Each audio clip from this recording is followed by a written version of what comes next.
Hello there, BoBo the Bitcoiner is back. Today we are going to talk about hacking. Alright. Hacking is actually not difficult, it's quite easy. Alright. And can Bitcoin be hacked? A very legitimate question, very critical question indeed.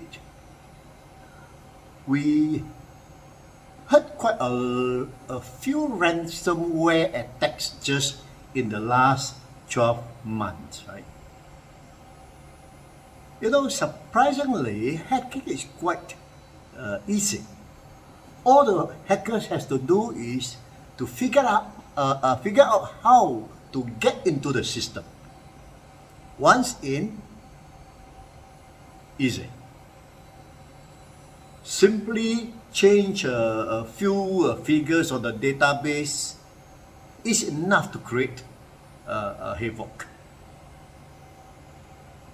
Even more simple, lock up some files.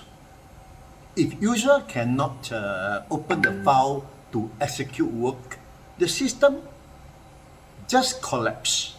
As good as that. It will went dead. Hackers don't go for peanut. They target the valuable, rich system. Their goal is to extort money. That's all they want. Take the recent Colonial Pipeline gasoline distribution in the US, which was shut down for 6 days following a hack, causing gas shortages across the Southeast America. It wasn't the pump or the switching station or the physical pipeline. It wasn't the infrastructure. It just locked up the commanding file. Once Colonial paid the ransom, file unlocked, voila, back to normal. Just like that. Before that, the solar wind attack caused deep into a still unclear number of systems with ramifications likely to last for years. The Bitcoin network is always on the mind of all professional hackers. They can change some database or lock up files in some nodes. No problem. With every second counter checking between node to node, corrupted node which is being hacked will be thrown out of the Bitcoin network through its consensus algorithm.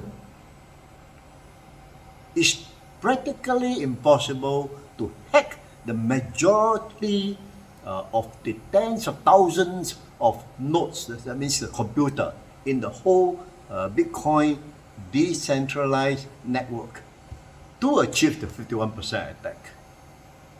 They will try, of course. Bitcoin is worth $670 billion currently.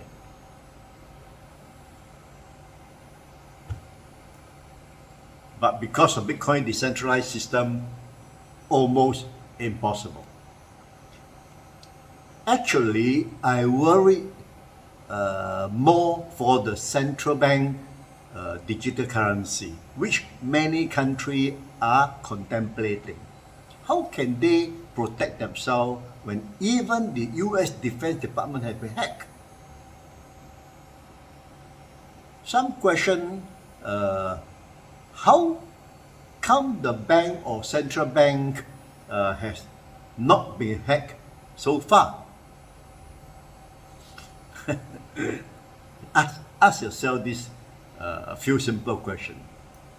Will bank or central bank announce they have been hacked,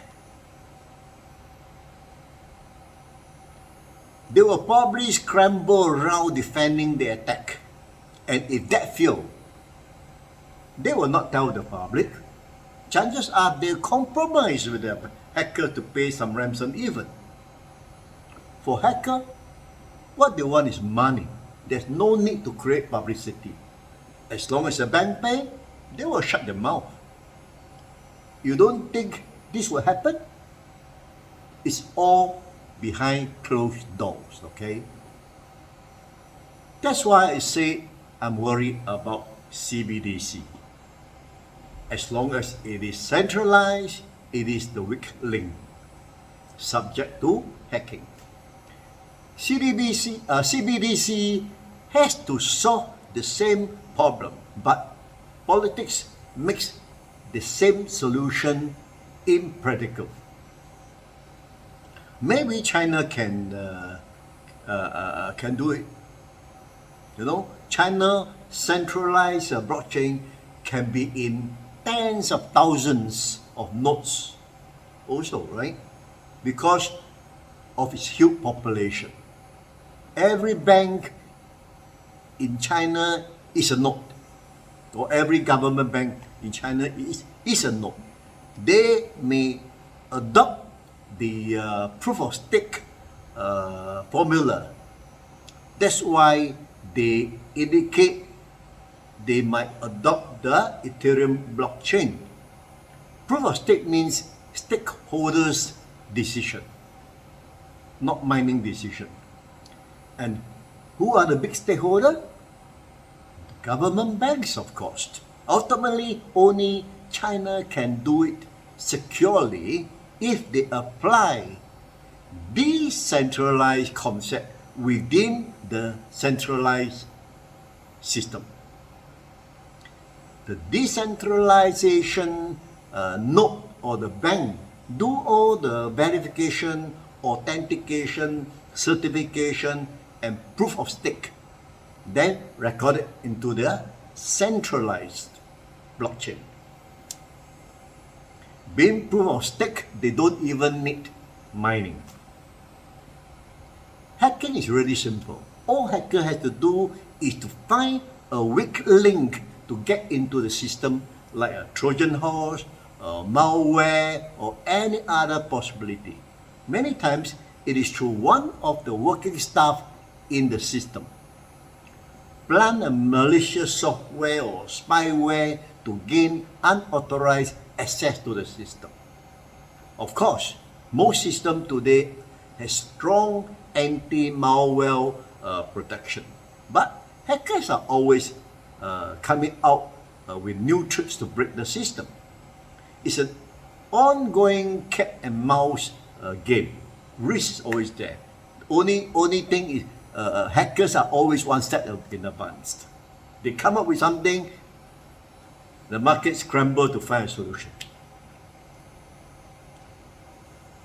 Bitcoin is famously open source with a particularly ambiguous and bureaucratic update process that prevent unnecessary changes that might introduce new security risks.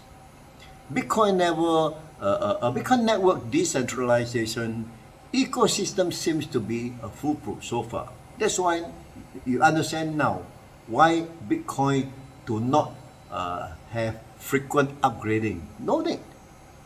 It only create more security risks. Hope today little bit explanation on hacking, which is not so difficult once you manage to get into the system. And all system or centralized system will always be at risk and exposure to these hackers. Hope you enjoyed this episode. Don't forget to subscribe if you are not, because next if you subscribe, next video will be notified to you. All right. Of course, don't forget to like. See you next time. Thank you. Bye bye.